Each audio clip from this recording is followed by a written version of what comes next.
Hello again, everyone. So many positive replies.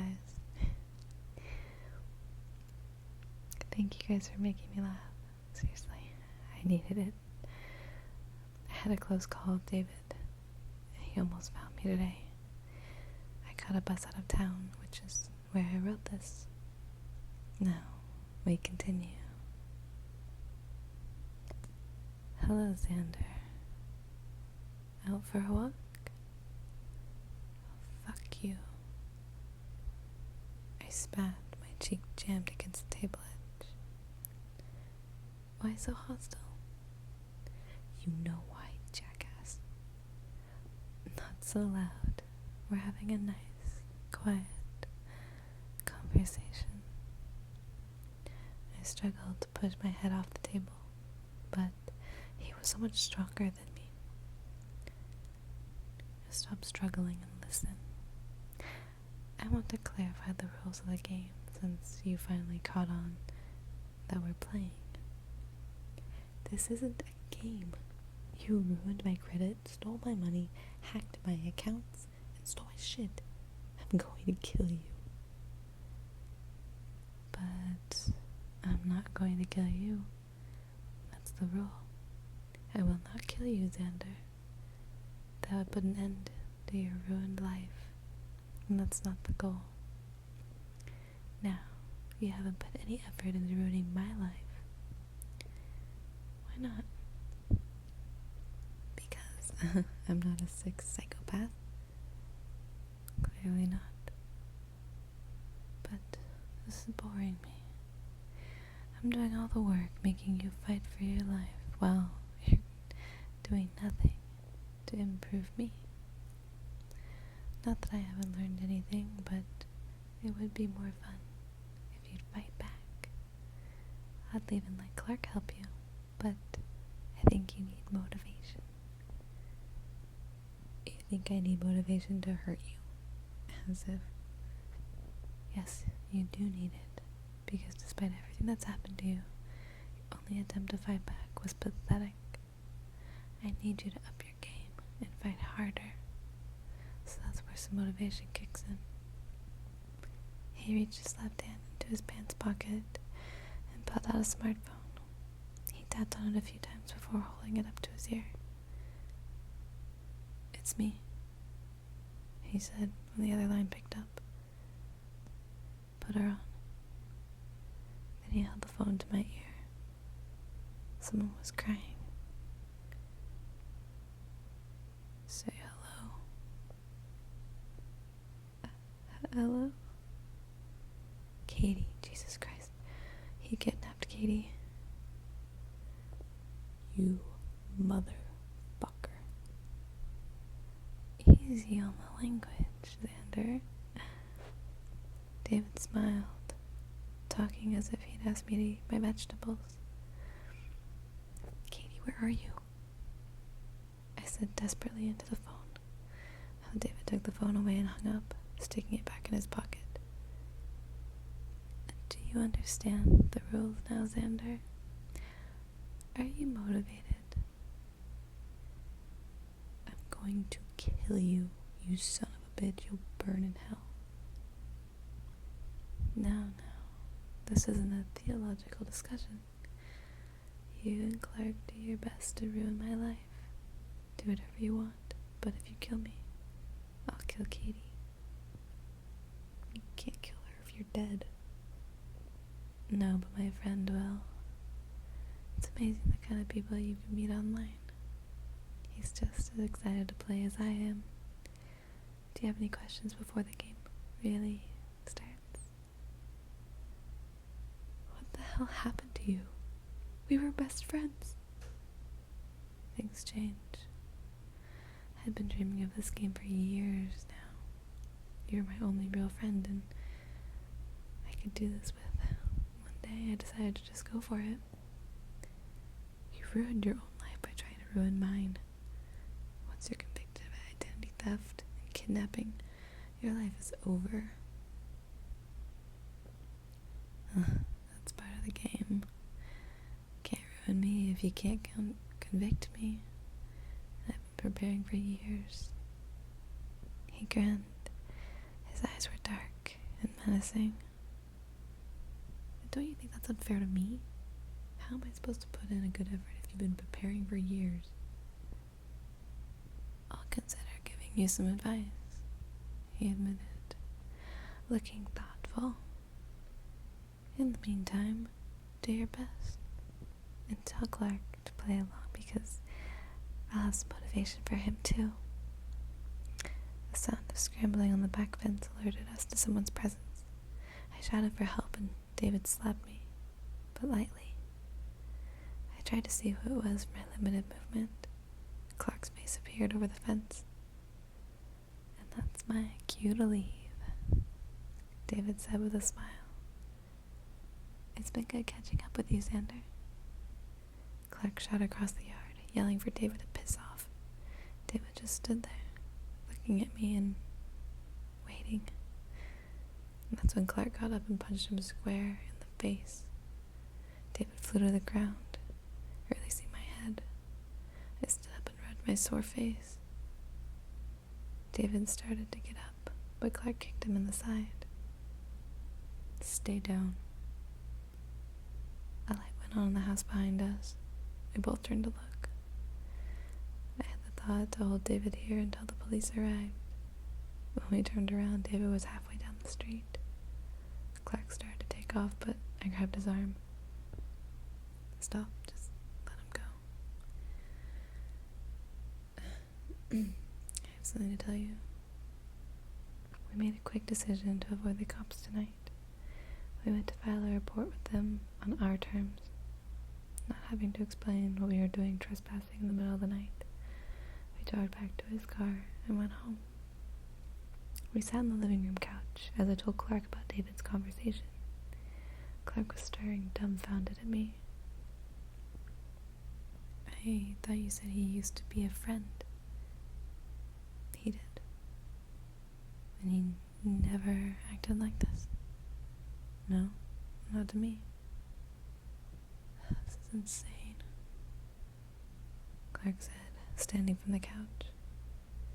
He's kidnapped Katie, just so he'll try to ruin his life and follow along with some stupid dare. Is he crazy? He's going to be caught. Let's hope so.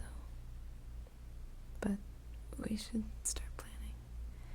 I'm not taking any chances while he has Katie.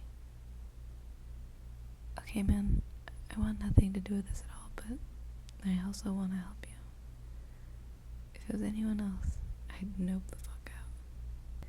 Okay, let's get started.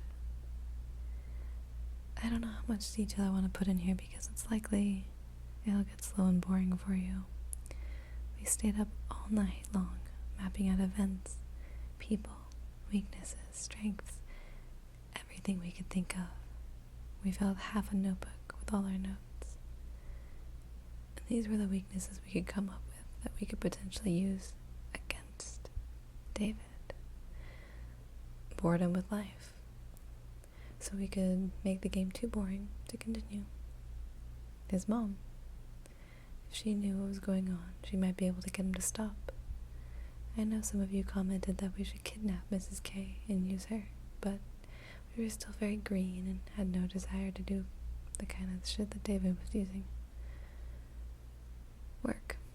We could get him fired and make sure no one would hire him again. Online accounts. Do the same things to him that he'd done to me. Police.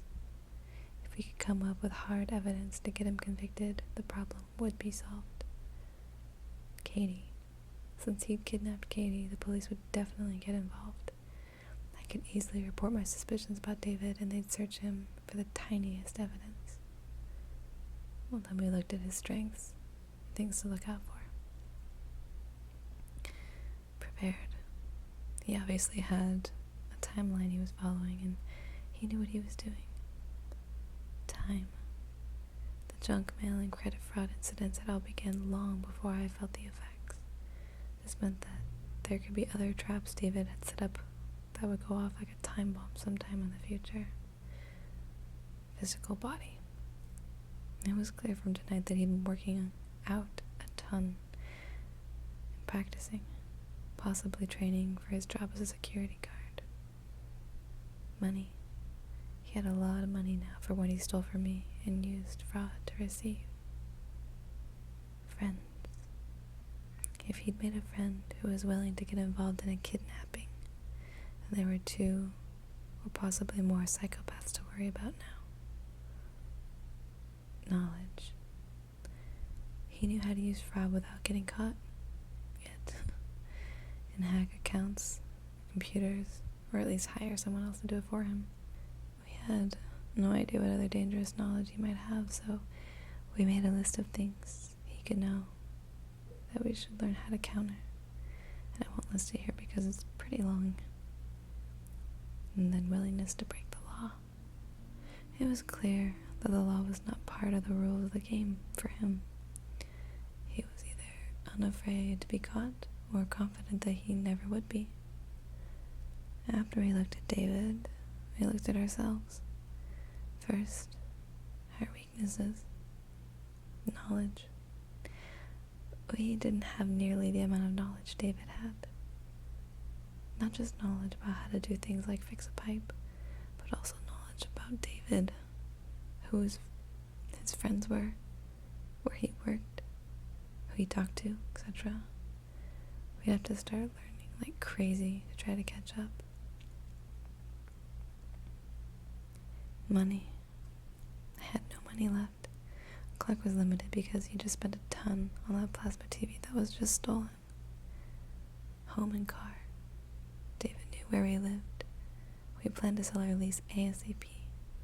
He also knew our cars, but there was nothing we could do about that until we moved and had some money to buy a junker car we could use when necessary. No matter where we moved, if he could find our car, he could follow us home. Katie. If David decided to change the rules and use Katie's motivation, we might have to rethink everything. Fear. Clark and I knew deep down David terrified us more than he angered us. I would have rather walked away than exact revenge. We were also afraid and unwilling to do a lot of things that David had already done. Now these were our strengths. Law. The law was on our side so long as we kept things legal. Clark's credit. So far, David hadn't targeted Clark like he targeted me, so he would take precautionary measures to protect him. Jobs. We had jobs and could therefore earn more money, unless David found a way to get us fired from them. We needed to come up with a way to protect our jobs from David. FTC, police force, and government. These government bodies, with all their vast resources, were working for us on my identity theft. We thought it was likely that they'd be able to link David to my identity theft. Looking at the strengths and weaknesses for both parties side by side, it looked like an even matchup on paper, but just thinking about trying to fight David made us feel like we were up against an impossible enemy. We sat down to eat breakfast and continued talking over what we would do. Both of us called in sick to work so we could start preparing. Alright, I posted our lease up for sale on Craigslist. I said, putting my phone down. Clark was sniffing the air with a confused expression. He leaned over and smelled his cereal. Does it smell bad to you? I sniffed. Smells like cereal to me. Huh. Smells bad to me. He dumped the cereal in the sink. Clark pulled out his phone and called Equifax, letting them know he wanted to put a freeze on his credit for 90 days. When those 90 days were up, he would call again and again until this matter was resolved to protect his credit. His credit card with a $3,000 limit was still accessible to us, but no new credit could be applied for. He then went to every account he had online and changed every password to be random gibberish. He signed up for an online password manager and put his passwords in there. The password manager worked by only sorting the encrypted file on the server. He would download his encrypted file from the password manager website, read or write the file, re-encrypt it, and then send it back to the server. The server only held the encrypted file, no passwords. Even if this company got hacked, the hackers would only have a bunch of useless encrypted files. They could crack the files with time, sure, but it was the best we could do. The only account he didn't want to put in the password manager was his bank account information. He wrote down half of the username on one small piece of paper and the other half on the other. He did the same with the password. He intended to hide them in safe places around town. If David got a hold of Clark's bank information, we were dead in the water. And while he did that, I finished both of our inventories to hand over to the police as soon as they opened up for the day. Once the station opened, we were going to head over, hand in our inventories, file a police report for the burglary, and recommend David as a possible suspect. I also planned to point them to my identity theft police report and state that I suspected David to be guilty of that as well. And once we had the police report, we would go to our landlord and request for the locks to be changed.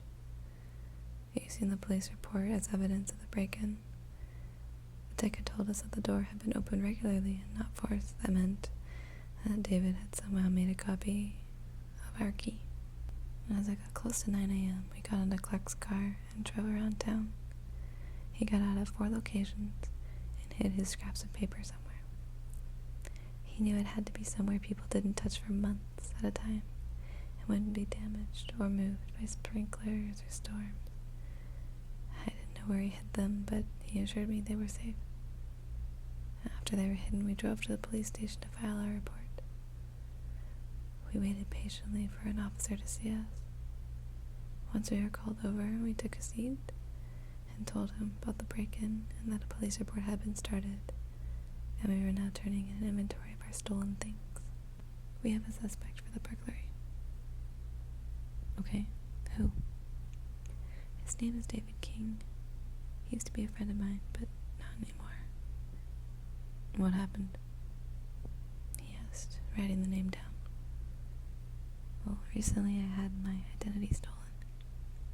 I suspect he was also behind that, so if he stole my identity, it's likely that he broke in too. He hates me. Okay, but what actually happened that made you not be friends anymore? He hesitated. I didn't know how to explain the situation. If anyone can think of a better way to explain the situation to a cop, well, let me know. I only said, we had a major fight and he threatened to ruin my life. When was this fight? About a year ago. And you think he's just now stealing your identity and breaking into your home? The cop said dubiously. Were you friends with him? He asked, gesturing to Clark. No, I'm his roommate. He replied, pointing to me. Okay, boys. The officer sighed, scooting forward. Thank you for the tip and your inventories. We'll investigate this just like any other crime and give it our best effort. Can I get copies of your driver's licenses and phone numbers so I can contact you if I have questions? We handed him our licenses and wrote down our phone numbers on the file. I'll be right back, he said, taking our licenses to make copies. We looked at each other for a minute, taking a deep breath.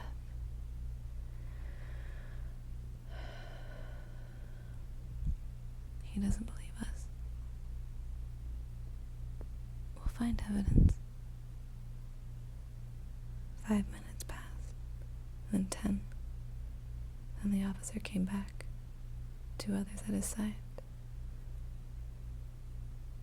Clark Ulysses? He asked. Yeah? Clark said, confused. You're under arrest for vandalism and trespassing on private property. The officers flanked him and pulled him to his feet. I stared at the cops in bewilderment.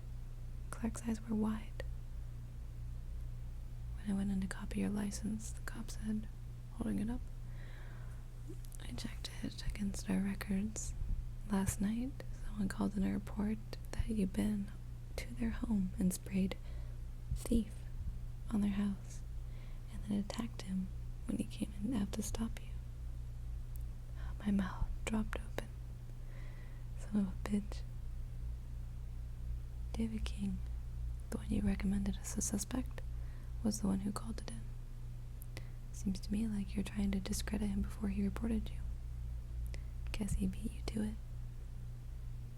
Read him his rights, he said to the other officers.